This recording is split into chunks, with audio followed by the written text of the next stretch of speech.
विश्वास नहीं है। विश्वास उस पर करना पड़ता है जिसको हमने कभी देखा नहीं है, जिसको जाना नहीं है। ठीक है ना? आपको मुझ पे विश्वास करने की ज़रूरत है, विश्वास इन द सेंस कि मैं यहाँ पर हूँ, ये विश्वास करने की ज़रूरत है या आप देख रहे हो, है ना? यहाँ कोई विश्वास करने की ज़रूरत नहीं है। तो बिलीफ में और रियलिटी में हमको फ़र्क समझ आ रहा है ना? हाँ, ठीक है। तो ये अब हम सबके लिए एक reality, it is not a belief. सारी बातें जो हमारे स्क्रिप्चर्स में लिखी है उसको आप वेरीफाई कर सकते हैं। जो भी सुना है, समझा है, उसको इससे रिलेट करो। एक है बिलीफ। बिलीफ क्या कहता है हमारा, जो हम सब लोगों की कंडीशनिंग हो रखी है बचपन से आज तक भगवान से रिलेटेड, क्या माइंड में बैठा हुआ है सबके, क्या बैठा हुआ है कि बहुत सारे भगवान हैं, है ना? और लोग आपस में कंफ्यूज हुए पड़े हैं कि भाई मैं तो भगवान शिव का भक्त हूँ, तू किसका भक्त है, तू कृष्ण का भक्त है। अरे नहीं नहीं, कृष्ण तो इतना अच्छा भगवान नहीं है जितना कि भगवान शिव है। मतलब उसमें भी लोगों की लड़ाई हो रही है आपस में। उनसे पूछो क्यों आप इस भगवान की पूजा करते हो, क्योंकि ये भगवान बेटर है। भगवान को भी मार्क्स दे दिए 10 में से 10 नंबर, 10 में से 9 नंबर, 10 में से 8 नंबर, और सबको 10 में से 10 वाला भगवान चाहिए। बट ये बच्चों जैसी सोच है। अगर आप किसी भी स्क्रिप्चर को स्टडी करोगे, जो रियल स्क्रिप्चर है, रियल स्क्रिप्चर किसी भी रिलीजन का, उसको स्टडी करोगे, उसमें बिल्कुल क्लियर तरीके से आपको बताया जाएगा कि हर फॉर्म में एक ही भगवान है। भगवान दो नहीं हो सकते, नहीं तो उन दो की आपस में लड़ाई हो जाएगी, होनी है, कॉन्फ्लिक्ट क्रिएट हो जाएगा। सोच के देखो, दो बड़ी बड़ी पावर्स अगर आपस में टकरा जाए, दो भगवानों की आपस में लड़ाई हो जाए, तो हम लोग कहां जाएंगे, ये दुनिया कहां जाएगी? ठीक है ना? तो भगवान एक ही है। क्या औकात है समुद्र की? लहर में से पानी को निकाल दो, कहां है लहर, कहां है बुलबुला? तो भगवान मतलब वो जो कण कण में है, हर जगह है। चाहे वो इस दुनिया में है, चाहे किसी भी दुनिया में है। जब ये दुनिया हो सकती है तो और तरह की भी दुनिया हो सकती है ना? तो वो जो हर जगह है, मतलब कि भगवान आपसे कहीं दूर नहीं है। एक बहुत बड़ा मिसकंसेप्शन है, इसको अगर आप भगवत गीता को ध्यान से पढ़ोगे तो आपको समझ आएगा, वेदों को ध्यान से पढ़ोगे तो आपको समझ आएगा। एक बहुत बड़ी गलती है जो लोगों ने कर दी है, जिसका वो फल भुगत रहे हैं। एक ही है। तो अब अगर कोई भी बाहर से आ करके आपको बोले, स्पेशली जो वेस्टर्न वर्ल्ड है, वो लोग समझ नहीं पाए हैं इस चीज़ को, इंडियंस भी नहीं समझ पाए, तो बाहर वाले क्या समझेंगे?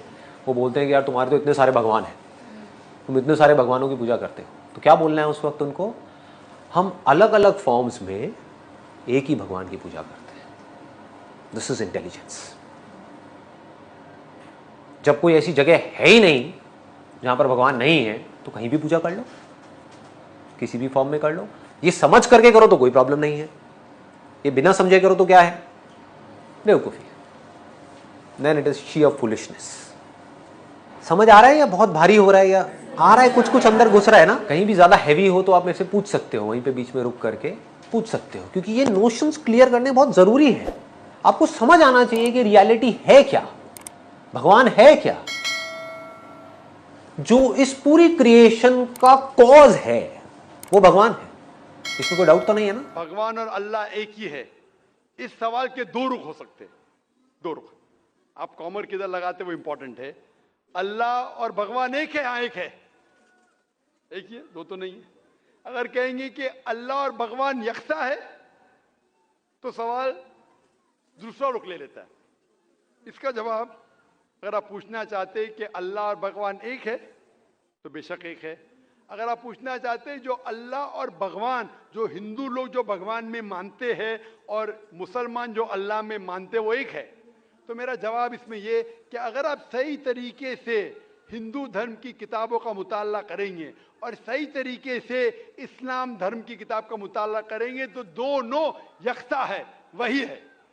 लेकिन अगर जो मजहब के धर्म अधिकारी है उनकी बात सुनेंगे, जो किताबों के हवाले से दूर है, किताब के पैगाम से दूर है, तो हो सकता है आपको गलत राय मिलेंगी। जैसे मैंने फरमाया था मेरे तकरीर में कि कुरान में लिखा है सूरह इखलास में, सूरा नंबर 112 आयत नंबर 1 में, कुल हुवल्लाहु अहद, कहो कि अल्लाह एक है। उसी तरीके से आप जब हिंदू मजहब की किताब का मुताला करते हैं, आप पढ़ते हैं, उसमें लिखा है छंदोग्य उपनिषद में अध्याय number 6 section number 2 shloka number 1 में लिखा है एकम एविदित्यम, भगवान एक है, ईश्वर एक है, दूसरा नहीं है। लिखा है श्वेताश्वेतर उपनिषद में चैप्टर नंबर 6 श्लोका नंबर 9 में, नाचस्य कसिज जनिता न चदीपा, उस भगवान के कोई वालिदैन नहीं है, कोई रब नहीं है, भगवान का कोई मां नहीं है, कोई वालिद नहीं, कोई सुपीरियर नहीं है।